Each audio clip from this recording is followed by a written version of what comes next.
Good evening, everybody. Welcome to Casa Italiana zerilli-marimò.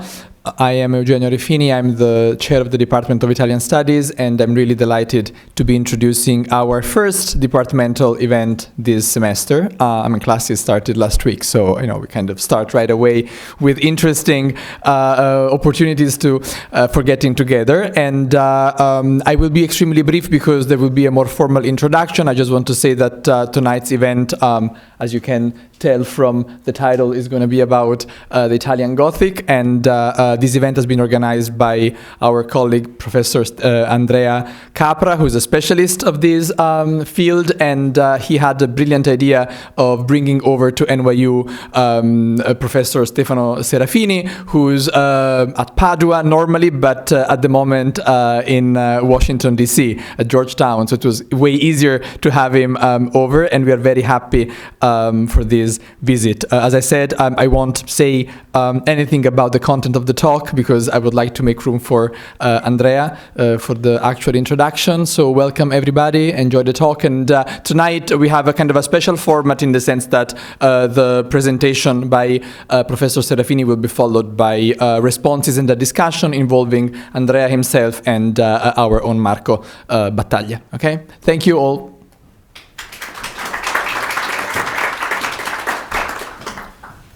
All right, thank you, Eugenio. It's great to see all of you here. It's a great pleasure to be, kind of opening up our intellectual season, so to speak, even if, outside the streets are treacherous and the temperature is actually quite freezing. So thanks for being here tonight.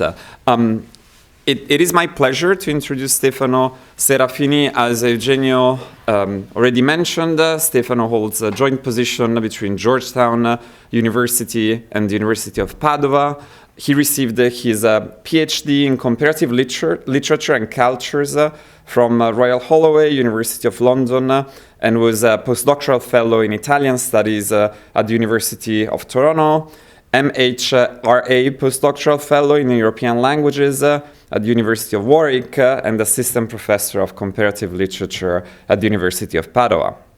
He's the author of Gothic Italy, Crime, Science and Literature After Unification, 1861-1914, out with University of Toronto Press. This is the book that Stefano will be talking about tonight, and he also authored another book, came out in 2025, entitled Italian Crime Fiction Revisited, Authority, Detection and the Supernatural, 1861-1941.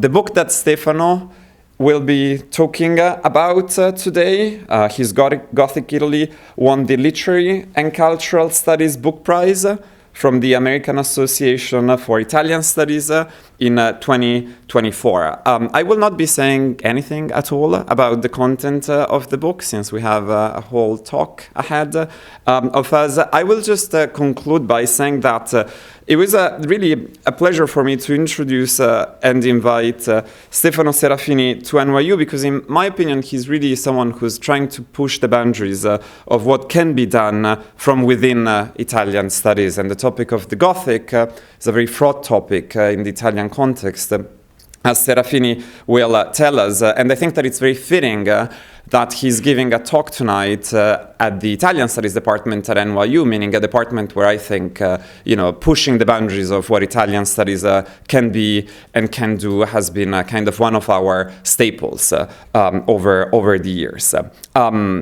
After his talk, which will last for approximately 30 minutes, I will be joining Marco Calogero Battaglia in a conversation with Stefano Serafini.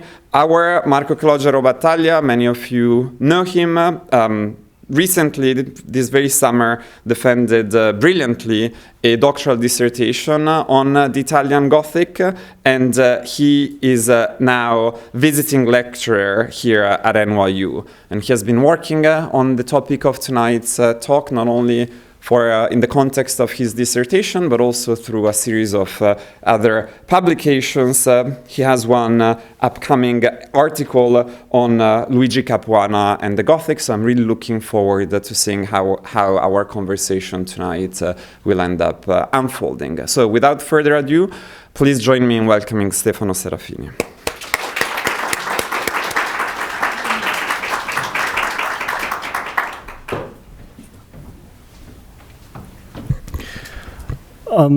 This was, probably the best presentation I've ever received. So thank you very much. Of course, it's an honor and a pleasure for me to be here. And I don't deserve any of that, but again, thank you so much. This is, it's been my research for a while, and of course, it's the title of my book, which was born out of this contradiction that I realized much later in life, which is I'd say between the way Italy was perceived, represented, especially in the Anglophone context in the long 19th century, and how Italy viewed and represented itself, not only at the time but even now. When I was a kid, I was, an avid reader, of course, of horror stories, Gothic stories, and I knew that Italy played a major role in these stories. I'm sure you're aware of the fact that the Gothic begins as this kind of literary genre that developed in Britain in the second half of the 18th century, and many of these novels, like The Castle of Otranto by Horace Walpole, the very first Gothic novel, 1764, is set in Italy. And there are many other examples, but the Italian by Anne Radcliffe, but there is many more. Because the truth is that not only writers, but also commentators, travelers, they perceived and crystallized this image of Italy as this backward, underdeveloped country plagued by Catholic obscurantism, violence, of course, crime, corruption, and sexual deviance. This Gothicization of Italy was not just the result of Gothic imagination. As I was saying, many travelers crystallized this image. And for instance, like Horace Walpole, and Radcliffe did not travel to Italy. But for instance, Horace Walpole did. He did in 1739, between 1739 and 1741, with Thomas Gray. And this process was very different from the way Italy viewed and represented himself, which is, to me, kind of paradoxical, because especially in the aftermath of Italy's unification, the ruling class was particularly concerned with the levels of crime, the levels of the underdevelopment of the population, so it considered Italy to be this uncivilized, violent country in which the level of crime appeared to be like the highest in Europe. That was basically what prevented Italy from becoming one of the great European nations. But at the same time, the Gothic, especially the literary form, was completely rejected. It was there was this famous quote by Alessandro Manzoni in a letter to D'Azeglio when he said that the ghosts, vampires, and all the creatures that characterize the Gothic novel, all the supernatural beings, they're completely alien to Italian sensibility. So the idea of Gothic Italy and the idea of an Italian Gothic was completely antithetical. And there's a wonderful book, an edited book by Fabio Camilletti and Alessandra Aloisi, that they just argued this very, very clearly. They said that even before Italy's unification, so within a context of political, linguistic deterritorialization, the absence of a unified nation, Italian thinkers conceptualized Italian at the encounter between the legacy of classical antiquity, Catholic religion, philosophical rationalism.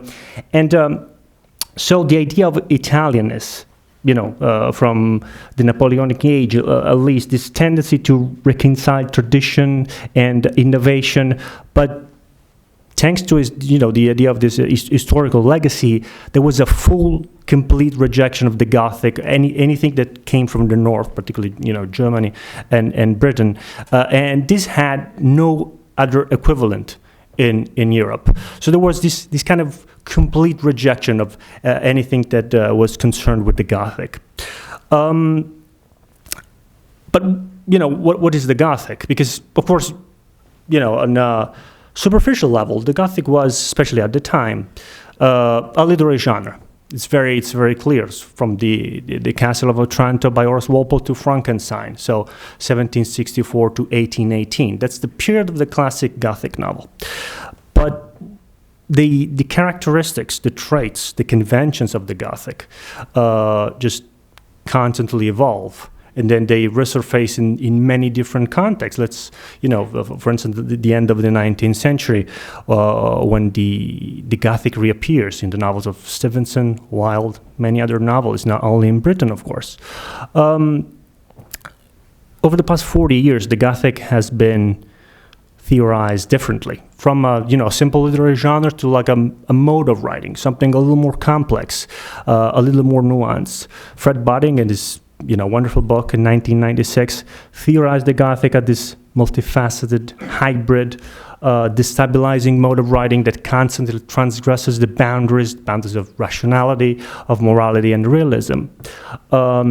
It's both ambivalent and conflictual, because the Gothic can, transgress boundaries, but at the same time, it can reinforce them.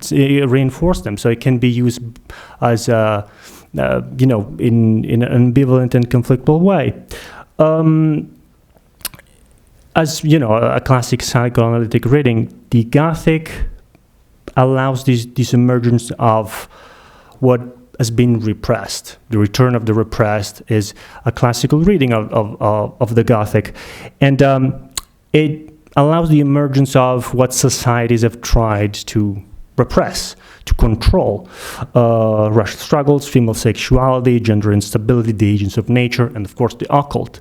So the Gothic, as a mode of writing, has this ability to disguise some of the most, the most pressing, urgent desires and anxieties and fears of that particular period, from the most social and cultural to the most internal.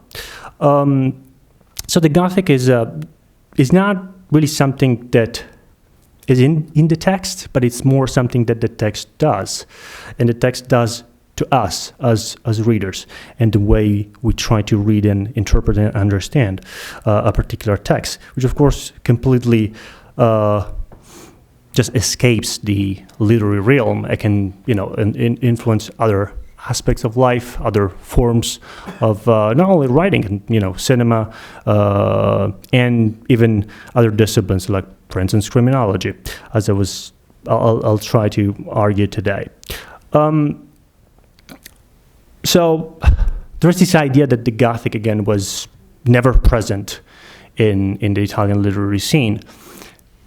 But the reality is that Italy, especially in the period after the unification, so the period that I'm focusing on, was very much tinged, very much influenced, tinged with and influenced by the Gothic, because they had like three main what the ruling class was basically trying to achieve in the aftermath of the unification was the secularization of the country, the civilization of the population, and the normalization of the body politic.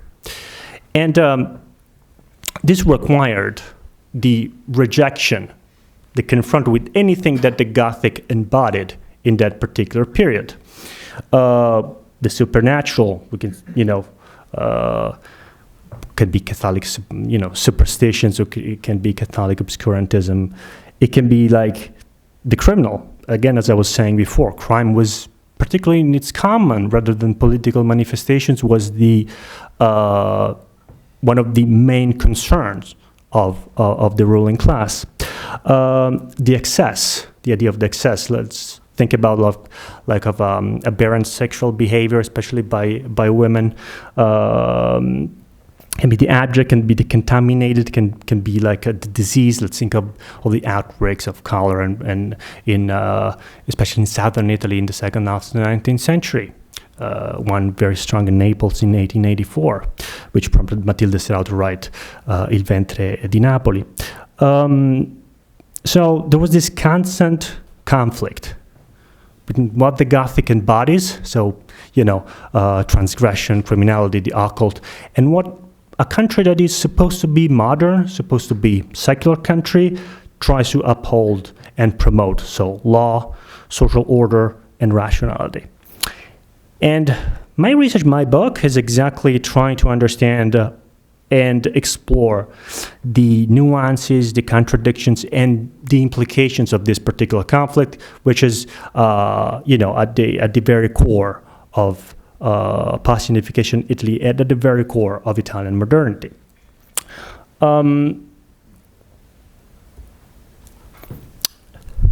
One crucial element of my book is this interaction, this interplay between literature and criminology, so literature and medical science. Because crucially, I think that they have like the same repertoire of images, concerns, and anxieties. For instance, I think you're all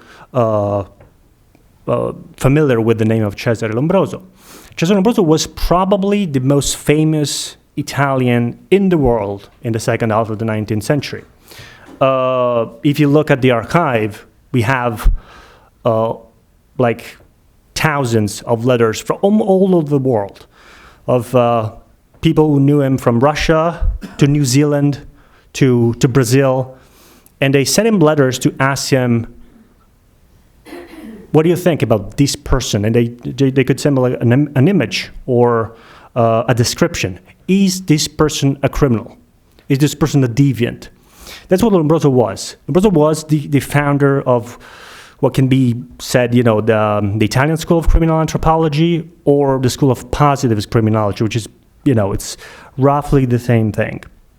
Lombroso, at the beginning of the 1870s, he was trained in medical science, but at the beginning of the 1870s, was examining the skull of a criminal, of a brigand, and he found something that he called the median occipital fossa, something strange in the skull that he also saw apparently in other inferior animals, particularly rodents.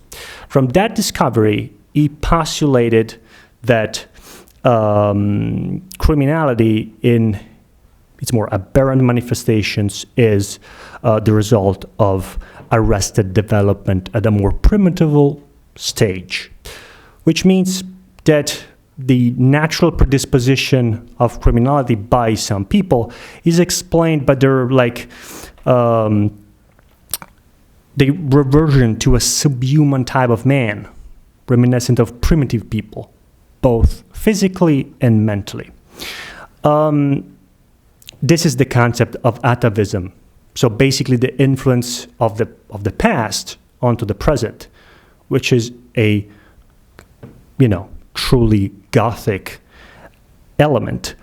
It is, common knowledge. It is quite popular by saying that we can't recognize criminals because, they're obviously, they bore some particular physical elements that, they bespoke criminality, but it's not really true in the ideas of Lombroso. Yeah, it's easy to say that it was just postulating something that already existed in the history of criminology, but at the same time, he gave him scientific power for the first time because it invested with scientific validation, but he also argued that only people who have particular diagnostic tools, people trained in specific branches of criminology, which is not yet a discipline. At that time, the idea of science there was not like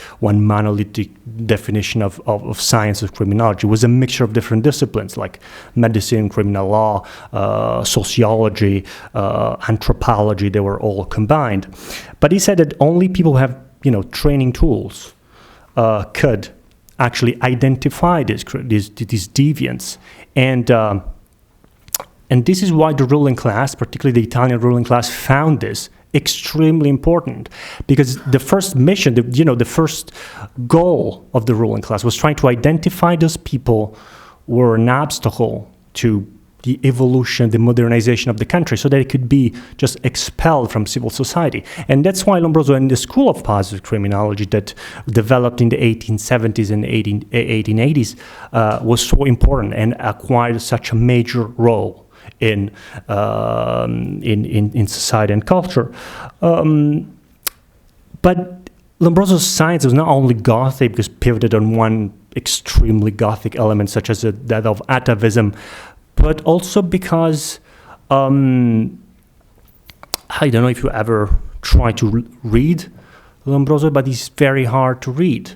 The first edition of his major work, which is called Criminal Man, L'uomo delinquente, appeared in Italian in 1876, and it consists of 225 pages.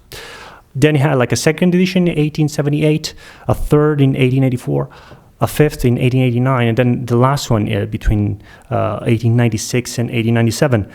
The last one has like 2,000 pages. And if you read all the editions comparatively, we understand how very little Lombroso revises. Rather, it constantly accumulates new theories, new ideas, new arguments, and maybe at page 10 you find an argument that is completely contradicted 15 pages later. So, and he was always critiqued for that. But that doesn't mean that he was not taken seriously. There's just general argument, especially in contemporary scholarship, that Lombroso was ridiculed. It was not. Yes, it was ridiculed by some, even in Great Britain, but apparently it's the concept that his ideas were rejected more powerfully. But in reality, there were many, many people who were fascinated by his theories. And finally, the element of the supernatural. It could appear extremely strange, bizarre in today's world, but some of the most important criminologists, anthropologists, sociologists of that time were quite intrigued in the supernatural, and they thought they could explain the supernatural. It could be like seances, could be like spiritualism, animal magnetism, and haunted houses. They thought they could explain that with the rule of biology, with an empirical, rational approach. Lombroso was not the first scientist who explored the realm of the supernatural, but he was certainly one of those who did it more consistently, at least from the last decade of the 19th century until the year he died, 1909, when his most important book on the supernatural appeared. So I mean, it's quite clear that these discourses were particularly interesting, and many, probably the people were the most interested in these theories were writers, authors. The discourses, the practice, the ideas that developed at this period of time, and that positive criminology tried to promote. They infiltrated the literary domain. They produced an extraordinary response in the field of literature, and writers try to experiment with these theories, of course, in ambivalent and conflictual ways, because they were very interested in all these new discoveries that were happening at the time. And this was, of course, a very ripe moment for the circulation of new journals, new reviews, especially cheap publications, and the this production was rapidly expanding, and all these preoccupations, all this concern, all these anxieties just penetrated the literary realm, and literature became an extraordinary locus for, the negotiation, the exploration, the recirculation of these discourses. And so that is why I've been trying to explore precisely this intersection and the interplay, because one was influencing the other, literature and what I call criminology, which again was not a specific discipline, but was this mixture of different different knowledges and practices. It's a crucial distinction between a Gothic text and what we can define like a Gothicized text. I'm gonna go over that a little, in a second, but a Gothic text is something that is openly labeled as Gothic. We can find it in the bookshelves under the label Gothic literature. A Gothicized text is actually a novel, an autopsy, a piece of journalism, anything that can be interpreted under, through the lens of the Gothic, because it engages what the Gothic embodies in this particular period, and anything that the Gothic does to that particular text. So what I'm trying to do in the book is, trying to examine this kind of relationship, very complex relationship between Gothicized literature and Gothicized discourses pertaining to very different areas. It can be medical science, criminal law, sociology, politics, and of course, the realm of the occult.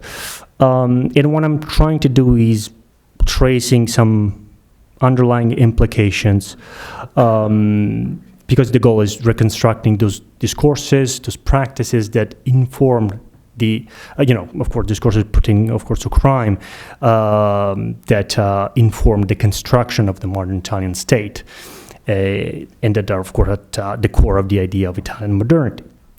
The book is divided into three main chapters, not because it's a good idea, but because I have an OCD for which I have to divide everything I write in 3 chapters. My second book, 3 chapters. I'm going to ever write another book? I don't know, but it's going to be 3 chapters. That's the only thing I know. And it's the 3 main areas of the Gothic: the cities, the bodies, and the minds. So the first is called Gothic cities, because what I found is that the ruling class, the administrators, were particularly concerned with the power of the lower classes to influence the upper classes or other, even the middle class with their dangerous tastes and morals, especially when it comes to reading. Because, as you know, the lower classes were, so intrigued by lurid stories of crime, melodrama, sensationalism, present like cheap journals or even newspapers. And they thought that all this could, this was dangerous. They could influence the taste and morals of middle and upper classes. And this was particularly true in the largest, most, more developing cities of the post-unification period, because for the first time, there was this blur. The social classes were, for the first time, were communicating with each other in the most developing cities. I focus particularly on the cities of Naples, Florence, and Milan. And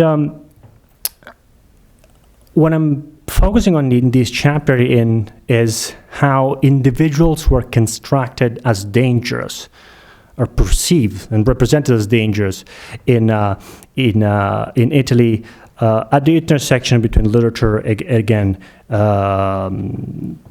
sociology, medical science. So I'm analyzing many texts by criminologists, sociologists, examining magistrates, people who just delved into the underbelly of the cities to trace and talk to these criminals and to these deviants and try to understand them.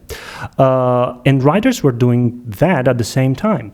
The novels I'm focusing on are usually labeled under this like the city mysteries or the mysteries of the city, which of course it's a very popular genre in the second half of the 19th century. The mysteries of Paris by Eugène Sue and many others. In Italy, this genre took hold in the 1850s. There were many of these stories were not particularly interesting at the time, but after unification things changed, and there are a few novels that are, again, a mixture of fiction and sociology. I Misteri di Napoli, Francesco Mastriani, Il ventre di Napoli by Matilde Serao that I was mentioning before, Firenze Sotterranea, Underground Florence by Giulio Piccini, Paolo Valera, Milano Sconosciuta, Known Milan, 1879.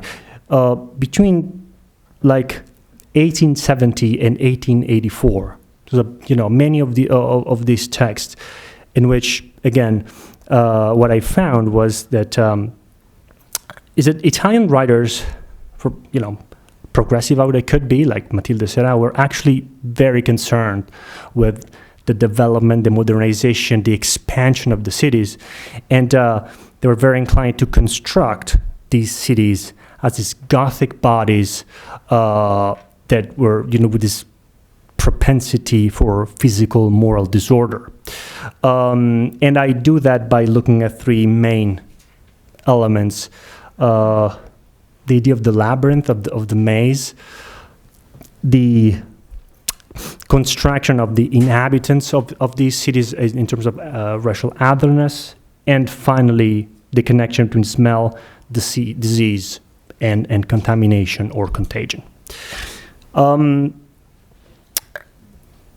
The second and third chapters are concerned with how the more criminological research infiltrated and influenced the literary domain. Chapter 2 is on the minds. And I'm focused particularly on transgressor-centered stories in which there is this openly deviant, openly criminal figure. In the first part, I focus on two novels. The first is Il Cappello del Prete by Emilio De Marchi, 1887, and the second is Il Marchese di Rocca Verdina by Luigi Capuano, which appeared in 1901. And these texts were apparently particularly influenced by Dostoevsky, Crime and Punishment. They focus on this crime confession pattern. So there's this criminal who commits a violent crime, and then for the entirety of the novel, he just struggle to keep it for himself, and then he goes insane and confess the crime. So apparently, these are novels that just reinforce the connection between free will, responsibility, and punishment. So the idea that there must be some kind of precise correspondence between the crime and the severity of the punishment, which is at the center of Cesare Beccaria's classical school of legal theory. But what I find instead in these texts is just this preoccupation with the preternatural forces and biological determinism, which is more understanding for a writer like Capuano, who was a close friend of Lombroso and actually dedicated to him a very famous vampire story in 1904. But, less understanding for a writer like a Catholic writer like De Marchi. And the second part is an analysis of this short story by Giuseppe Bevione. Not really a writer. He became a very important figure during the fascist regime in the field of law, but he ventured sometimes in the terrain of literary fiction, and he wrote this short story called L'Ossessione Rossa, which appeared in 1906 in La Lettura, one of the most important literary journals of post-unification Italy, in liberal Italy in general. And this story, while never mentioning the word homosexuality, this story actually criminalized criminalizes and argues that there is a clear connection between homosexuality, same-sex desire between men and crime. And this is interesting because this was a period of time in which both in medical research and in legal research, same-sex desire between men was, I'd say, way more tolerated in the legal domain, and the connection between homosexuality and crime was called into question and actually criticized by early 20th century medical scientists such as Pasquale Penta, Eugenio Tanzi, and many others, which suggests again that there was a clash between popular culture and medical legal culture, and that when the fascist regime started to criminalize and persecute homosexual men again during fascism, it means that the cultural climate was ripe for that. It was not something that happened, overnight. And finally, the third chapter, which is in bodies. If minds were this transgressor-centered stories of men, Gothic bodies, of course, it is mostly the bodies of women. Women were not the subject of criminological research until the last decade of the 19th century, which is, of course, in connection with the emergence of feminism, the rise of the idea of the new woman. And this is where the first textbooks on female deviancy and were circulating. The Criminal Woman by Lombroso came out in 1893 and remained one of the most important books on criminology, with a focus on women until the 1970s with the rise of feminism criminology, which is quite extraordinary. And this is the period that, of course, theories that connect specific forms of female deviancy, such as aberrant sexuality, excessive sexuality, prostitution, and infanticide, with alterity and monstrosity. So I'm trying to read these figures of women within canonical, non-canonical texts. The She-Wolf by La Lupa by Giovanni Verga, very famous short story. Triumph of Death, Trionfo della Morte, Gabriele D'Annunzio, 1890, with the character of Ippolita. All figures that we can label as femme fatale, that find some extraordinary path throughout the novel. They escape the ends of their creators. They enjoy what they do. They enjoy their transgressive behavior, despite being punished, of course, at the end, either imprisoned or killed. The second part is on infanticidal mothers. The old debate on infanticide is one of the most interesting to me of the 19th century, in the period that passes between the end of the 1880s and the beginning of the 1890s. So the promulgation of the first criminal code of unified Italy, the Zanardelli Code, 1889, and finally, vampires. If femme fatale, infanticidal mother, or women, with the section of vampires, I'm not interested in women vampires because they're not really present in the second half of the 19th century. In reality, the figure of the vampire is never really popular in Italian literature until the first years of the 20th century, and very last of the 19th century, in which there's a bunch of new stories with vampires that appear all of a sudden in Italian literature. They're all connected by. They're interesting because they're all male vampires that come back from the grave to try to control or kill women who behaved badly according to them. They either remarried or cheated on them. And this is an interesting period. This is a period in which the love divorce was, it was debated in the parliament between 1878 and 1902. There were 8 attempts to pass the law of divorce, but all attempts were rejected, especially by the intervention of the church. But the figure of the vampire, especially the male vampire, it's intriguing because it brings to the fore many of the anxieties that characterizes these male writers. So again, the excessive sexuality by women and male performativity. So this was just a very general overview of these chapters. With the conclusion,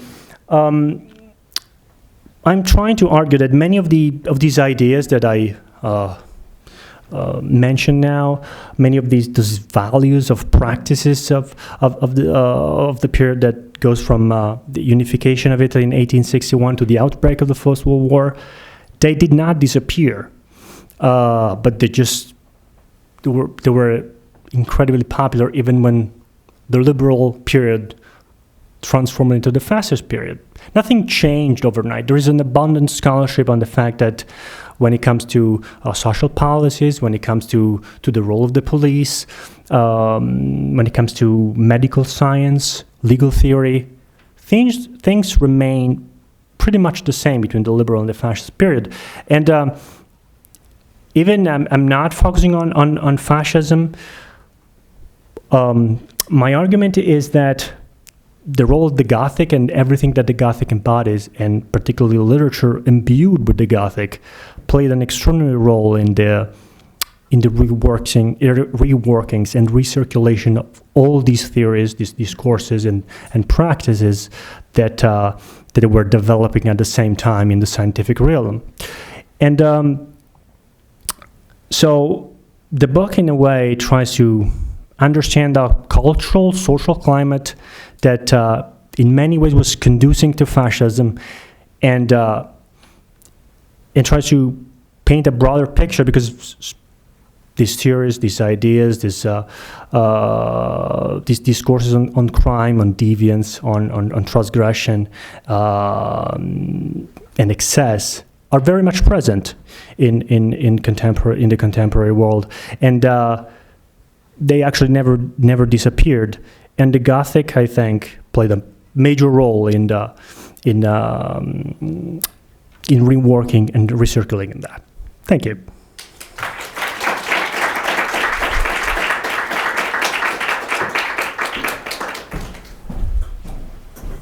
Don't know what I did.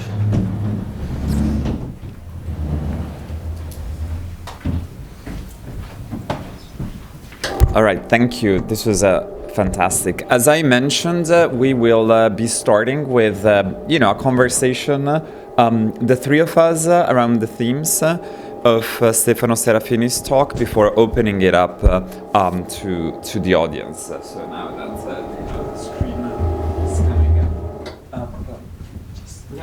Thank you very much. Great. Thanks. So maybe I'll break the ice with my question. One of the things that I find really most admirable about your work is how short it is. Right. So this is a book. Thank you. That is just north of 130 pages. But to anyone who listened with care to your talk, it's immediately clear how densely packaged everything is, right? I mean, you deal with a variety of fields that you read together in a very clever, yet cohesive and analytically consistent way, right? You have your OCD, so you have to have 3 chapters. That probably also, allowed you to, develop an economy of writing, so to speak. So my question is really, what didn't quite make the cut, right? Was there anything else that you really wanted to write, but, a 4th chapter would have been impossible, given what you told us about you, right? I mean, what is the material that could have been part of this book, but didn't quite make it in the 135 pages that you wrote? As in many of these cases, I had like a PhD dissertation, and then I was going nowhere at some point. It was too long, and that's why I made two books, because it was, it didn't quite, it was not right. But the thing is, I was very interested in the idea of the spectacle of the public trial in terms of like theater, because I came across many novelists who like critique, especially the presence of women within theaters. This was a topic. It was originally, but I didn't know where to put it, so that's why I cut it out. Lombroso's research is so eclectic, so incredibly difficult to understand. Many of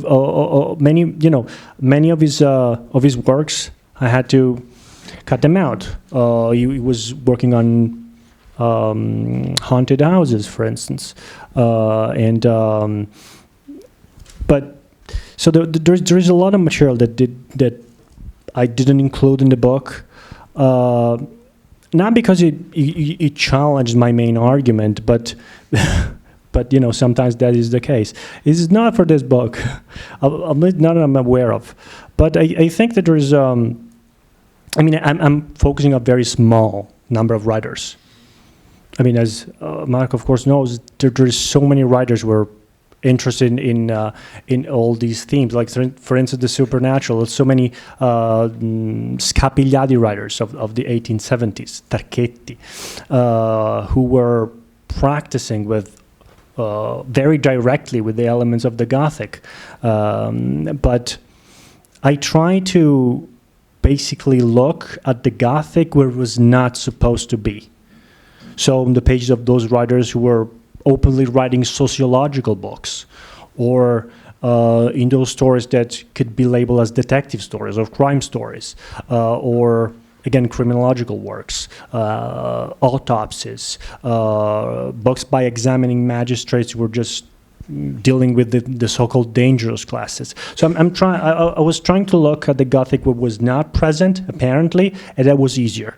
That's why the book. That is why I made a cohesive book, because it's easier to look at the Gothic when it's supposed to be where it's supposed to be, but you have less material if you look at the Gothic when it's apparently it's not there. Right. Yeah. No. That sounds very clever approach to such a sprawling topic. Something else that I would like to invite you to talk about a little bit is the kind of temporal framework of your book, right? I mean, you start from the year of Italian unification, 1861, and the book ends on the year 1914, meaning the year when World War I commences. Now, this is not the year when Italy enters the conflict, right? Italy will wait until the following year to join the war. And I know that this is kind of a left side question because you're not exactly working on this material, but what happens after the period that you speak about in the book? Does anything change? I mean, you were hinting at how fascism ended up seizing the cultural milieu that was developed in the decades that you work on, right? So that's one element. Is there anything else that you see happening, especially in the immediate aftermath of the world conflict, right? Yeah, 1914 is more of of course, Italy did not enter the war until 1915. But what really changed is what the Gothic is. Because as I was trying to say before, the Gothic is different for every cultural period, every historical period, every society. I mean, in the interwar years, the Gothic was mostly recognized with the idea of the supernatural. And this is connected with the outbreak of the First World War.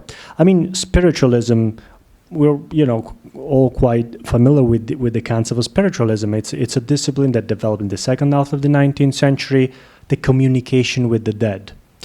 And it was a terrain of extraordinary experimentalism in the second half of the 19th century. Again, there were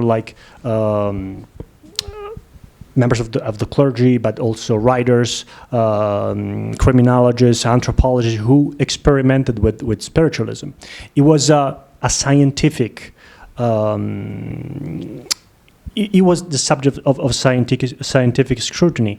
Everything changed with the First World War, because spiritualism became like the most popular thing to comfort, to just reassure people whose relatives were at war. So it became like this sort of more, again, popular discipline to be explored, to be discussed at tables in families. People could just, gather and have a seance, because that could just tell people where their relatives were, where the men were at war. They were alive, they were not alive. So it completely changed the idea of what the supernatural was. And, what the Gothic was in the interwar period.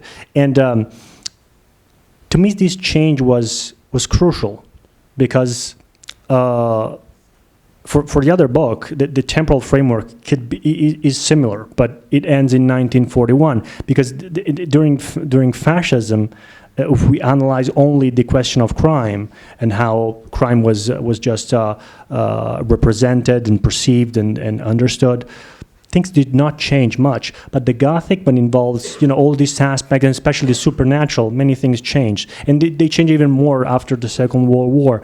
So I think that the malleability of the Gothic allowed me to just focus on a shorter time frame.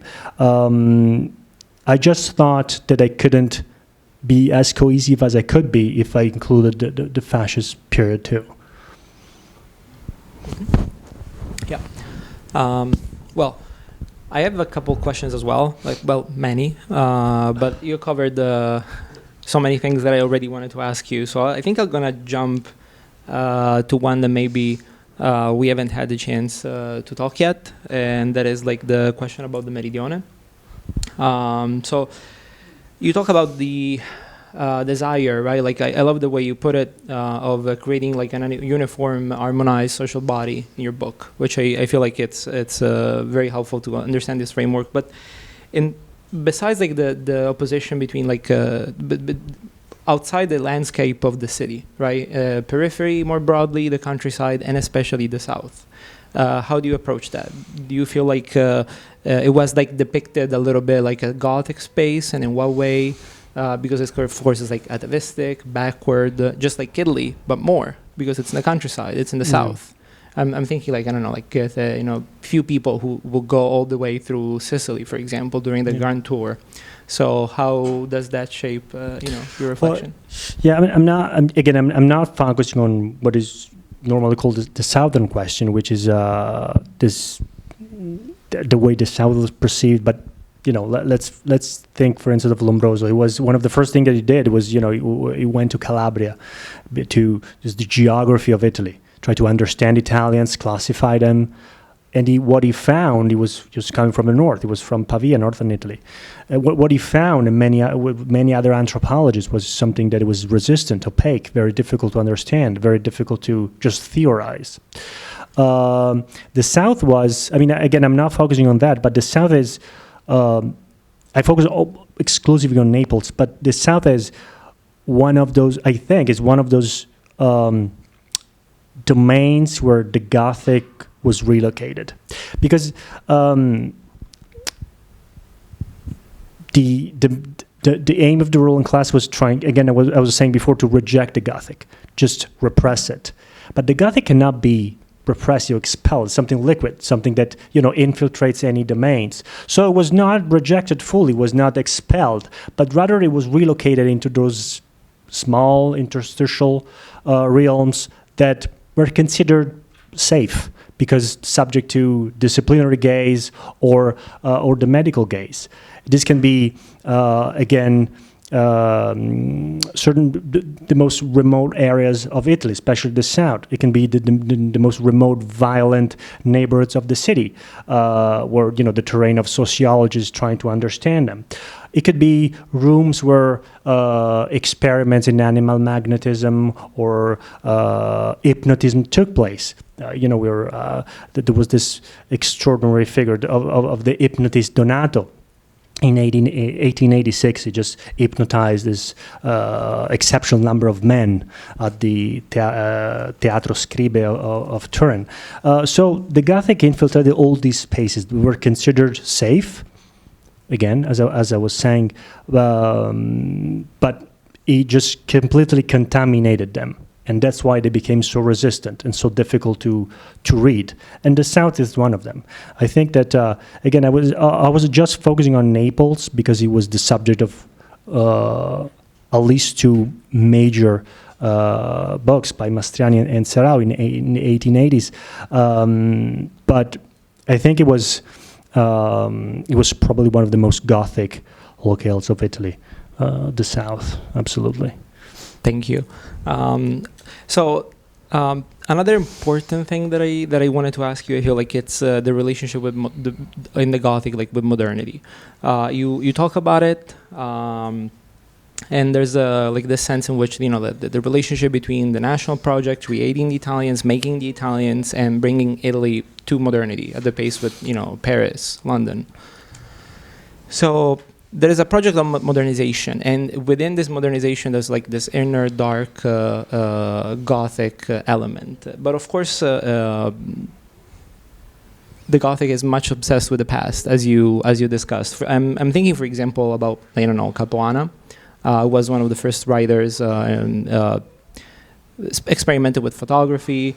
And there's like this idea that he was, promoter of scientific project, but at the same time corroding this same scientific credibility from within, because instead of actually believing in data, he expected that science would prove the existence of supernatural phenomena. And so most of his Gothic stories, short stories, are in fact ridiculing scientific communities, scientists, unless they're like Lombroso, who he agrees with. So in a sense, so there's like this, or for example, trying to say that science will prove the reality of folk knowledge, ghosts, and so on and so forth. So how do you think about that? I think there's this kind of tension that. As you correctly explained, because to reject a Gothic, you have to confront it and you have to embrace it. So every time you're trying to discipline, to control, it can be the city, it can be the body, it can be the mind, the Gothic always comes up with this spectral reminder, these colonies of criminals erupting from certain neighborhoods of the city that apparently are secluded, but in reality they're very much close to where the upper classes live. But the connection between science and the supernatural, as I was saying, they're very much connected. Capuana was one of the main. One of those Italians who experimented with photography, with spiritualism, with hypnotism. He thought that science should be open-minded. Being open-minded meant to confront what the supernatural was, because the supernatural could be explained. There were just laws that human beings were not aware of. Just natural things. So it just expanded the realm of the natural. So the supernatural became just something that is not yet explained by human laws. And Lombroso thought the same, but there were so many other scientists, like Enrico Morselli, for instance, was a professor of psychiatry at the University of Turin, one of the most important eugenicists and scientists of the first half of the 20th century. So there was this constant tension. There was not one thing without the other. So the idea, we have this idea that Gothic is the opposite of modern, but in reality, they were very much connected. There was not one without the other. Because to reject the Gothic, you have to embrace it. So it's like a circle, absolutely. Very good. Maybe I would like to ask a question about the last sentence of the first of 4 parts that comprise the introduction. And the question is not why the introduction has 4 parts instead of 3. So bear with me for a second. So you write, by tracing how writers, scientists, and thinkers engage with these issues, the issues that you talked about tonight, Gothic Italy unveils the mutual network of exchanges that informed national discourses about crime and shaped the unificatory process during a historical moment that was crucial to the development of modern attitudes towards normality and deviance, which continued to circulate widely in the years to come and still resonate disturbingly in contemporary society. So my question is really about the afterlives of the Gothic, right? What did you have in mind here when you wrote that, they still resonate disturbingly in contemporary society? What can the material that you so meticulously unpack in this book reveal about contemporary Italy in this case? Well, I mean, if there is one single element is the question of criminality, this question of crime, and the root of actually crime, the root of all deviance. I mean, this idea, this fascination with the fact that crime is natural is very much present in a contemporary world. It never went away. This connection very briefly went away in the immediate aftermath of the Second World War, when we had like Nazi crimes, Nazi experimentations in mind, but it was very brief. Since the 1980s, we've been confronted with, even more now that there is a strong genetic predisposition to crime. There is an extraordinary scholarship on criminology, especially in the United States, that just argue of genetics of crime, and this is something we've been battling our whole lives, at least the past 4 centuries, and we're still dealing with that. We're still dealing with the inescapability of deviance, with the idea that if you're predisposed to become a criminal because your father was a criminal, so you'll be a criminal too. This is very, very, very, it seems trivial, it seems stupid, but it's not. It's not, because it has influenced centuries of literature, but it's still very much present. So there are so many disciplines right now, like neurobiocriminology, biocriminologists, so many disciplines in which, again, the connection between crime and nature, between crime and genetics, it just changed the world. Of course, there is no more biological determinism. There's the idea that environment, of course, plays a role. But recent genetics has increased enormously over the past 40 years, since the early 1980s. And there are many novels, films, even journal articles. I mean, every time there is a new discovery, new gene. Like, I don't know, remember like 2016, Harvard Medical School, this discovery of the gay gene. It was like a paper, like just a paper, like even preprint. It doesn't have to be like published research, and then it just spreads all over the world, because this is so incredibly fascinating, because we're so just at the same time interested and repulsed by this idea, and that was what the Gothic does. It just captivates us, and then it makes us just want to vomit. That's exactly what the Gothic does to us. Maybe we should probably open it up to the audience if there are any questions. And there should be a roaming microphone going around.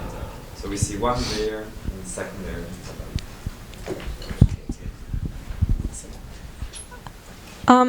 Hello, and thank you very much for your presentation. It was fascinating to listen to.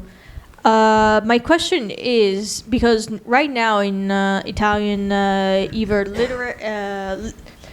in Italian literature, film, media, the il giallo, the murder mystery, is now very popular, and because it deals a lot with criminality, with a lot of the themes that you discussed with the Italian Gothic.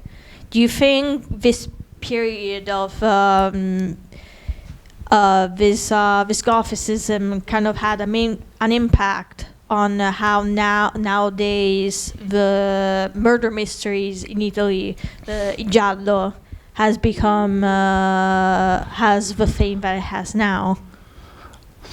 I mean, there's this is the subject of my other book, so which is very, so it's very timely. But what I think is that the connection between Gothic and crime writing, if we just look at the themes, the threads, they're very similar. The Gothic is, crime and deviance is at the center of a Gothic story or a Gothicized text.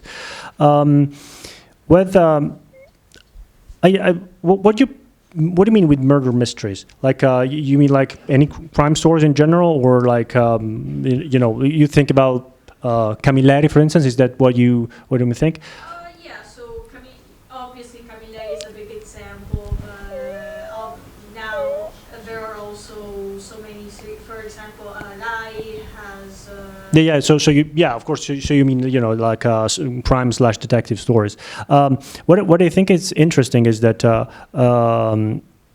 what I was saying before, crime was such a major important element in post-unification Italy, was such a major concern. But if there was something that united Italians in the aftermath of unification, were the hatred towards the police. Italians hated the police. They couldn't stand the police. They hated it because they thought it was, after, in the pre-unification period, of course, they were very corrupt from the monarchy, whatever.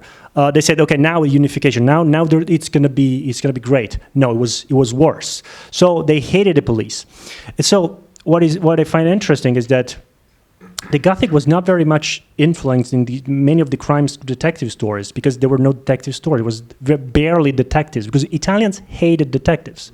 So what changed was that basically all of a sudden in 1994, Andrea Camilleri just, for the first time, said, yeah, okay, we have a police officer, and he's a nice figure. It was difficult even for him. And if you're familiar with Camilleri's stories, you have so many of these novels in which he just struggles with the idea of being a policeman, because he's left wing. So of course he hates the police. And that was basically what united Italians. They hated the police. And now we have after 25, 30 years, we have so many detective stories that apparently made the police like a nice, likable hero. It was completely unthinkable.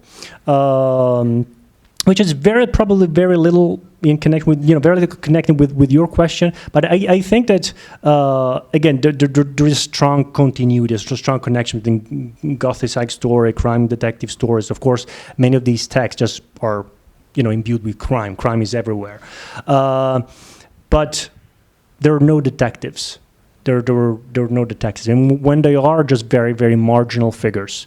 Giulio Piccini, for instance, one of the writers that I mentioned, is Firenze Sotterranea. It was this city mystery, apparently. He was the first to write a series of novels with this detective as a protagonist. Is an inspector who lives in Florence in the 19th century and solves crime. But in the very first novels, he's just a criminal. So he's a detective, yeah, but he's also a criminal. He's very much connected to the criminal underworld. So that is why I try to trace these distinctions, because again, the Gothic is something a little more nuanced, more complex. Crime detective stories are more linear, more easier to just categorize, at least. But I think it's very much has to do with the question of social order and the idea of the police. And then, thank you for this very rich presentation. Excuse me. Just to bring us from the literary realm into you talked about cultural climate and biological determinism. To speak in Winkelmannian terms, I want to talk a little bit about geographic determinism, and it always struck me for the first time I read it that the Castle of Otranto was set in Italy, right? I mean, so thinking about the difference between the German forest and the Italian herbs, and how much this has persisted really since, for a very long time. And it's interesting that, your study stops at 1914, and one of the uptakes in modernism, in 20th century modernism of the Gothic is, of course, in surrealism, which is obsessed with precisely the things that you are at the heart of your study, crime, social and sexual deviance, the occult. And there was no homegrown Italian surrealism, right? But what there was, of course, was the painting of Giorgio de Chirico, which was really, in many ways, the godfather of surrealism. And yet de Chirico himself was, even into and under the fascist period, associated with the North, with the Germans, with Nietzsche, with Böcklin. And so I wonder if there isn't still, even thinking about, detective series and the persistence of Nordic noir as the genre of what we would call kind of Gothic crime fiction today. Is there not something inimical to the Gothic of the land of the sun, right? Unless you, to speak in Nietzschean terms, talk about, or Heraclitean terms, the obscurity of light, right? Finding in light, or even in enlightenment, something potentially perverse, something potentially undermining of enlightenment per se. I suppose this is just a roundabout way of saying that there's something about the Italian Gothic that never quite convinces me because of its climatological and geographical associations, basically. And I just want to know if this is something that in this earlier period you came up against, right? Frankenstein is set where it is for reasons that seem eminently understandable and immediately affectively understandable, whereas the Castle of Otranto, it never quite struck me as a Pugliese castle. That is absolutely true. The idea of an Italian Gothic is very derivative. If we just look at Gothic stories published by Italian writers, again, not the stories that I focus on, but it more what we can define like Italian Gothic. That is derivative. That is just these stories that are mostly Gothic horror stories, ghost stories. They're very much influenced by British writers, French writers of the 19th century. But the idea of a Gothic Italy is different because it's precisely what you say. It was this idea that the Gothic Italy couldn't exist because Italy was this sunny place where nothing happens, when crime doesn't exist. There is an issue, though. What he said this was Alberto Savinio.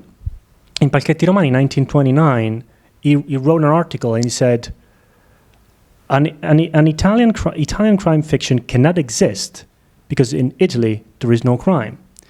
But this is what the fascist regime was trying to say. So there is this connection that goes from Alessandro Manzoni was saying the Gothic doesn't exist, and then he writes a Gothic novel, or a very strongly Gothic novel, which is I Promessi Sposi, to Alberto Savinio or Mussolini. They said the crime doesn't exist. Italy is not Gothic. There is nothing Gothic, but at the same time, the entire country was imbued with fascism, with violence, with corruption, with hatred, and it was very much Gothic. So again, it is. If we look at an Italian Gothic, again, it was very derivative, but a Gothic it was way more disturbing, and that is why I was trying to look more at that rather than. Savino is one of the few who's obsessed with the roman policier, right? Yeah. Exactly. He's included in Breton's anthology of black humor. So yes. Yeah, there are strains, absolutely. He said, you said, of course, there is New York, which is very, very violent, the metropolis. There is Paris, but there is London with, the country houses. So there is crime everywhere, but not in Italy. There cannot be crime. Organized crime is just gone because now there is he never, just directly mentioned the new order ushered by the fascist regime, but that was he was trying to say, and it was 1929, so the year in which the very first the I Libri Gialli, very famous Mondadori series was published and is still in print today, and. That was an extraordinary debate on crime fiction, and the power of crime writing to just influence the production of crime, especially against in young people was exceptional during the interwar years. I do have a question, but I'd like to make a prelude and say that the depth of your research and your curiosity is extremely impressive. The scholarly side of me was very impressed. My question is rather simple. Could you comment upon the literacy rates of Gothic Italy and the emergence of the wave of the 20th century literacy campaigns, and what impact Gothicism had in regions of Italy? We Americans maybe read Barzini too much, but I would like to find out how Lombardy differs from Campania or Sicily in its acceptance of modernity or acceptance, reliance upon Gothicism. Well, thank you very much.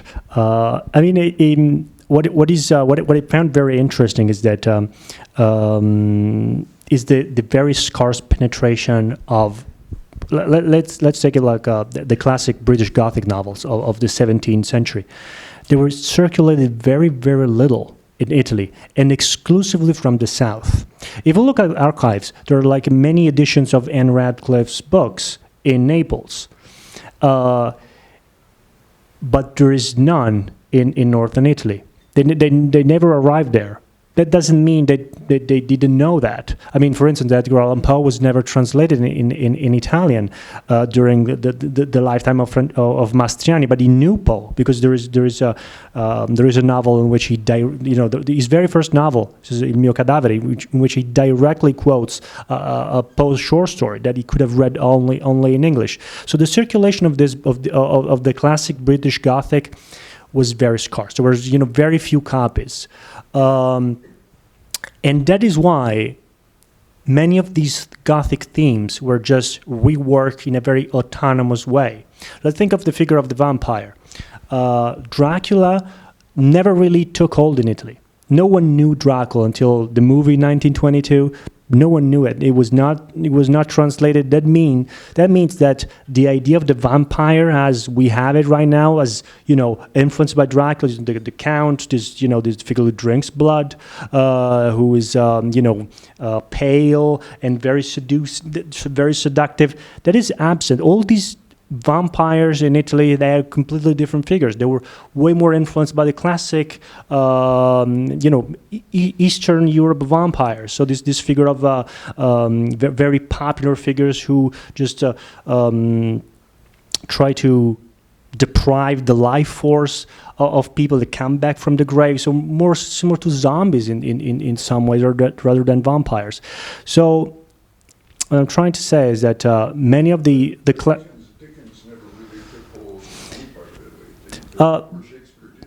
yeah, no, it was.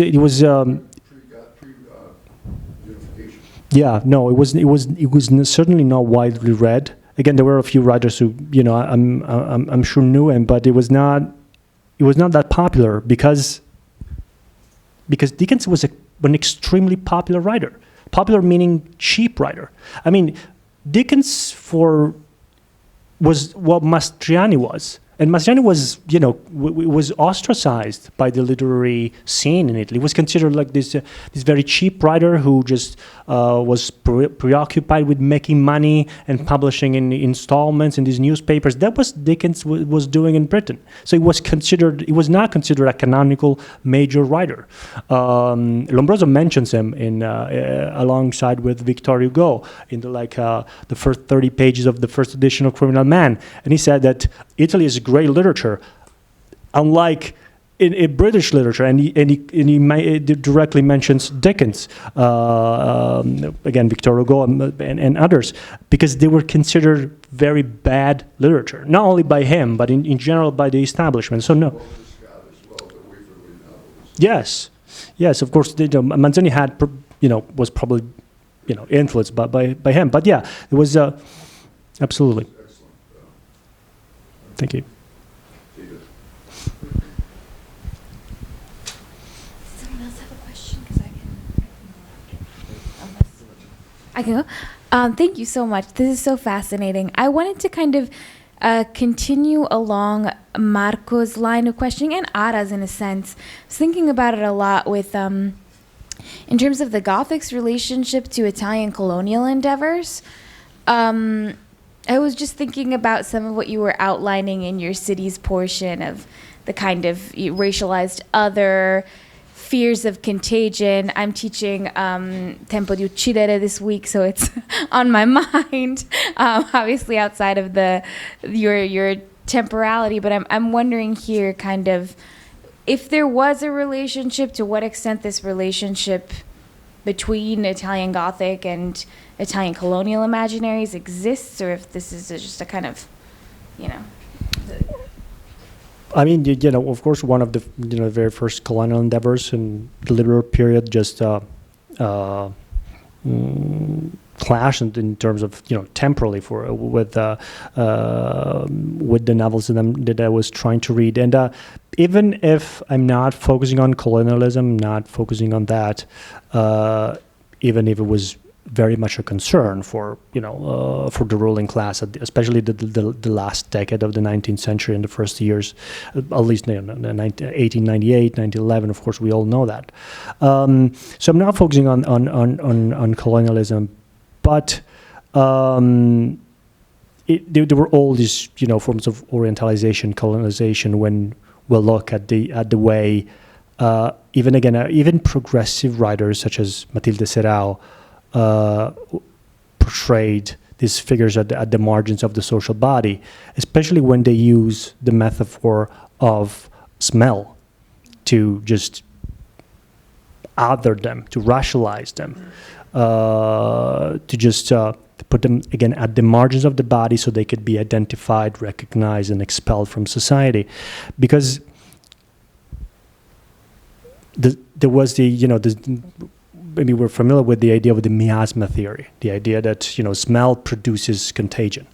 It was extremely popular in the long 19th century, and even if it was disproved completely in the 1880 by biologists, still it resonated constantly in popular culture. So we have these stories in which, even if it was not true, people were extremely preoccupied with the idea that smell could produce disease, and that of course this disease could spread. Let's think of cholera in 1884 in Naples. It was another enormous outbreak, and Matilde Serao wrote Il ventre di Napoli precise for that.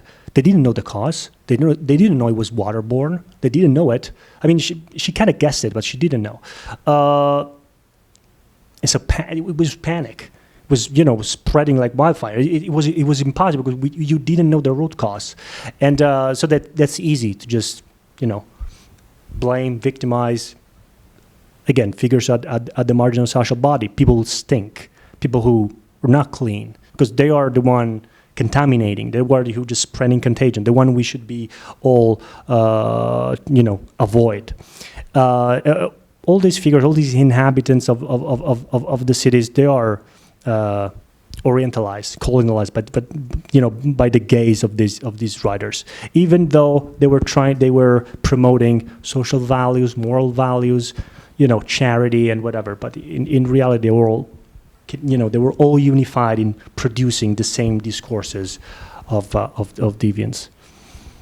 I think that we have time for one more question, if anyone has one from the audience. Scott. Okay, thank you.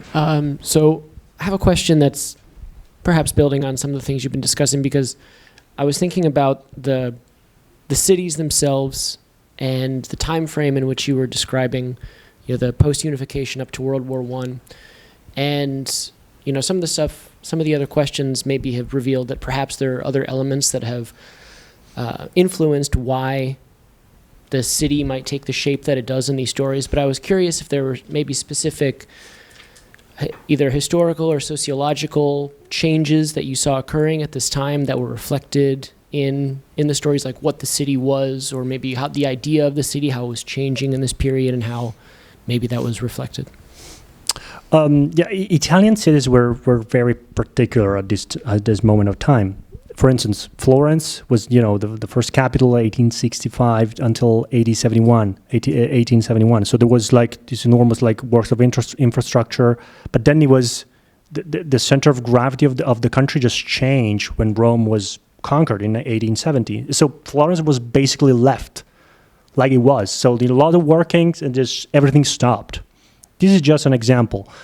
Naples was the closest to Paris and Florence that we had in Italy, the only city with this underbelly of criminality, with this criminal underworld. And then we had Milan, the only proto-industrialized city of Italy. So compared to other countries, other European countries, it was very, very different. It was fragmented. It was, of course, divided north and south, but at the same time, it was not really a division. It was a fragmentation. It was linguistical. It was social. It was economic. So geographically speaking, Italy was it's impossible to categorize. And in every city that we look we can do a geography of Milan as a Gothic city. We can do a geography of Naples. They were very different, but they had similar preoccupations. All the writers had were concerned with the lower classes, with their power to influence the upper classes. They were preoccupied with the urbanization, with the expanding population. For instance, Florence was the one in which apparently the more dangerous neighborhoods were more secluded. That's what writers thought at the time. But then they started to realize that there were more connection that they believed in the first place. So again, cities were very different. So that's why there is a lot of in terms of a lot of provincialism, because it's very easy to just focus on one city or region because they were all very different after the unification. And I preface this in the book when I explore again Florence, Naples, and Milan. I say they're very, very different in terms of architecturally, in terms of the structure, but there were underlying concerns, and that's what I'm focusing on. Great. So it's 8 p.m., which probably means that we should bid farewell to the Gothic underworld of Casa Italiana and go back to our mundane occupation. But before we do that, please let's give a round of applause to Stefano.